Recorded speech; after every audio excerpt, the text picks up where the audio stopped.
saat Rasulullah dalam kandungan ibunya. Bismillah, Assalamualaikum warahmatullahi wabarakatuh. Halo teman-teman, nah pada kesempatan ini saya akan bercerita mengenai sebuah kisah manusia paling mulia yang pernah terlahir di muka bumi ini, yakni Nabi besar Nabi Muhammad SAW. Nah, di sini saya akan menceritakan kisah kelahiran beliau. Oke. Adapun ayah dari beliau bernama Abdullah dan ibunya bernama Aminah. Saat Rasulullah dalam kandungan ibunya bermimpi bahwasanya janin yang berada di dalam kandungannya tersebut menyebarkan cahaya di sekitarnya. Bahkan cahaya itu menyebar sampai ke seluruh muka bumi. Selain cahaya tersebut, ibunda Rasulullah juga bermimpi mengucapkan sebuah kalimat. Adapun kalimatnya yakni, "Aku berlindung kepada Allah yang Maha Agung untuk bayi ini dari semua keburukan dan irih dengki orang lain."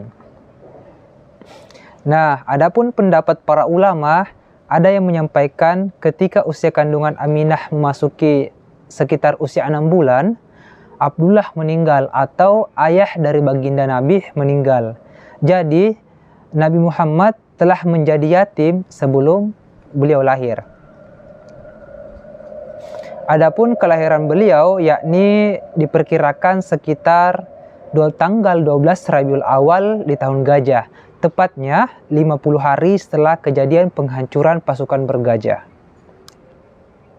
Ahli sejarah menyampaikan bahwasanya kejadian unik yang coba diangkat pada saat lahirnya Rasulullah SAW ke muka bumi salah satunya terjadi pada malam hari. Kejadian tersebut yakni munculnya bintang Ahmad. Nah, bintang Ahmad ini dijelaskan oleh salah satu ustadz, yakni oleh Ustadz Khalid Basalamah, bahwasanya bintang ini merupakan sebuah bintang yang ditunggu oleh kaum Yahudi di Madinah. Sebab bintang ini diyakini merupakan tanda-tanda bahwasanya nabi mereka yang terakhir akan segera muncul. Sesuai dengan keterangan kitab Taurat pada saat itu. Nah, adapun kejadian lainnya adalah begitu mudahnya Aminah melahirkan Rasulullah tanpa ada rasa kesulitan sedikit pun.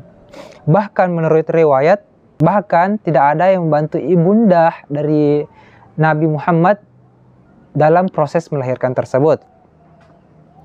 Saat lahir, kepala Rasulullah menghadap ke langit yang seakan-akan sedang berdoa. Masya Allah. Kejadian unik yang lainnya adalah Rasulullah terlahir dengan keadaan sudah terkhitan.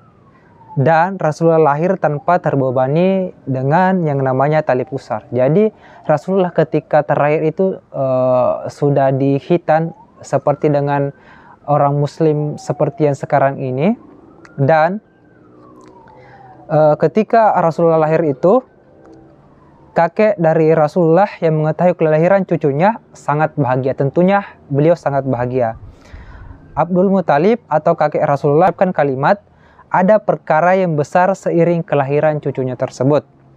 Lalu sambil dibawa ke Ka'bah, kakek Rasulullah kemudian memberikan nama Muhammad.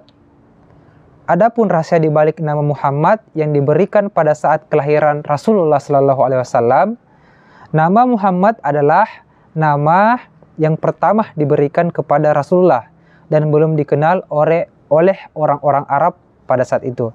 Nah, dan juga belum ada nama Muhammad satupun pada saat itu. Jadi yang memiliki nama Muhammad hanya baginda Rasulullah pada saat itu.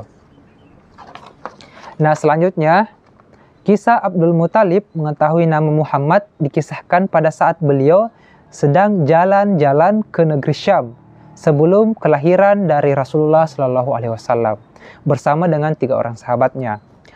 Setibanya di negeri Syam, mereka berjumpa dengan pendeta Nasrani yang menanyakan asal-usul mereka. Disampaikan oleh kakek Rasulullah bahwa Jazirah Arab adalah tempat asal mereka dan kota Mekah tempat tinggal mereka bertiga. Kepada pendeta tersebut, pendeta itu berkata akan ada nabi terakhir yang lahir yang akan muncul dari kota Mekah yang bernama Muhammad. Pendeta itu menyampaikan bahwa berita ini berdasarkan dari kitab Injil yang dipercaya sebagai kitab umat Nasrani. Nah, mungkin itu yang hanya dapat saya sampaikan teman-teman.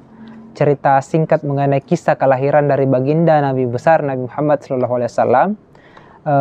Apabila ada kata yang salah, itu datangnya dari diri saya pribadi. Sekian dari saya. Assalamualaikum warahmatullahi wabarakatuh. Bye.